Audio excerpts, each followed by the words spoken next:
O Supremo Tribunal Federal analisa se um transexual pode alterar o registro civil, mesmo sem ter feito a cirurgia para a mudança de sexo.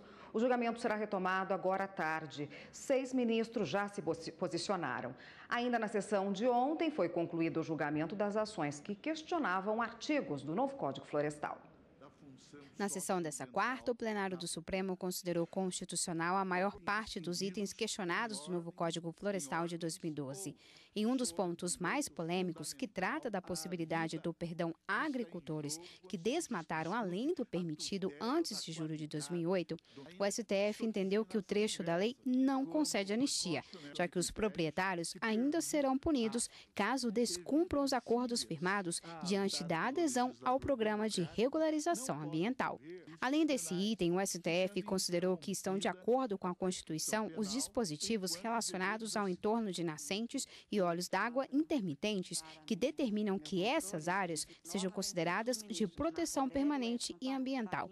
A decisão também reduziu as hipóteses de intervenção excepcional em áreas de preservação. O plenário retomou ainda o julgamento de uma ação que trata da possibilidade de mudança de nome e gênero no registro civil sem a realização de cirurgia de mudança de sexo.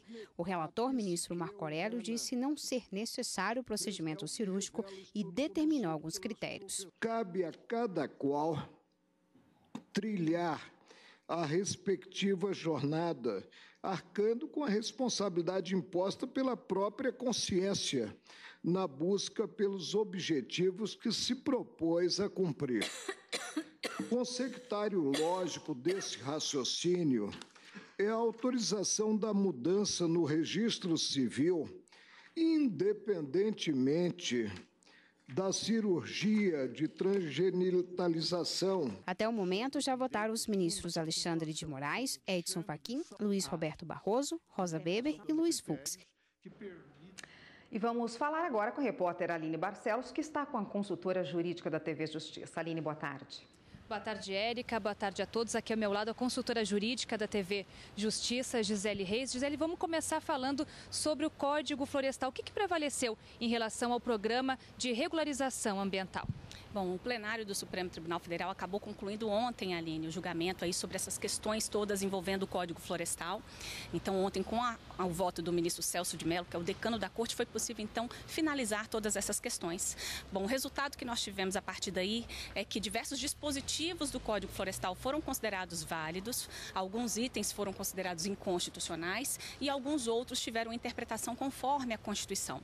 Um dos pontos mais polêmicos que nós vimos e que gerou bastante debate diz respeito exatamente à questão se os benefícios, né, que estavam previstos ali no programa de recuperação ambiental, se eles efetivamente configuravam ou não um tipo de anistia para os produtores rurais. Então, a maioria do plenário entendeu que não configuraria uma anistia, que estariam, na verdade, preservados os princípios referentes ao direito ambiental, até porque o programa de regularização ambiental estimularia a regularização, a recomposição ambiental dessas áreas rurais para se adequarem tanto às áreas de proteção permanente quanto às áreas de reserva legal.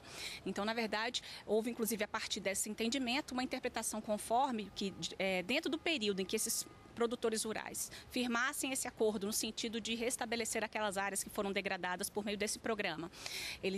O próprio acordo prevê que eles ficam sem possibilidade de serem punidos pelos fatos praticados antes de julho de 2008. Então, eles não podem ser punidos nem no âmbito administrativo nem penal. E o Supremo deu interpretação conforme a esse dispositivo, inclusive para entender que durante esse período do acordo não ocorre nem a prescrição nem a decadência. Muito obrigada pela entrevista. Érica. Obrigada por enquanto, Aline e Gisele, mas fiquem aí que daqui a pouco a gente volta a acioná-las.